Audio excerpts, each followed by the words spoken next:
મારું નામ છે વિમલ કોટક અને હું શું છે કે આ મેઇન રોડ ઉપર 15-20 વર્ષથી શું છે એક ધારો ધંધો કરું છું સિઝનનો બધો.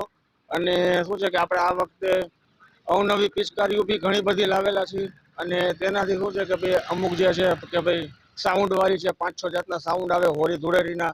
અને આપણે શું છે કે દર વર્ષની જેમ આ વર્ષે પણ આપણે નવું જ લાવી છે કે એથી કરીને શું છે કે નાના ભૂલકાઓને એક મોટું આકર્ષણનું કેન્દ્ર બને અને તેથી કરીને શું એ લોકો આકર્ષણ થાય અને આ બાજુ શું છે કે ભાઈ અવનવી વેરાયટીની ખરીદી કરે.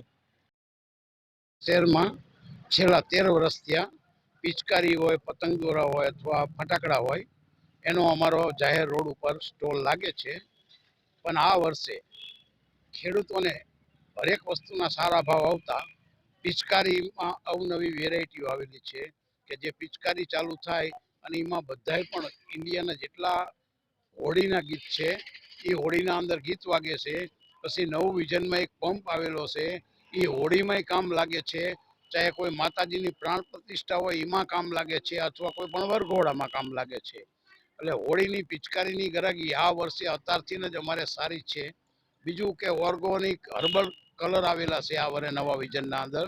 એ કોઈ પણ જાતની ચામડીને નુકસાન કરતા નથી અને માણસ આરામથી હોળીના કલર રમી શકે છે. અને ઘરાકી પણ અત્યારથી જ અમારે સારી છે ધ્રાંગધ્રા શહેરમાં.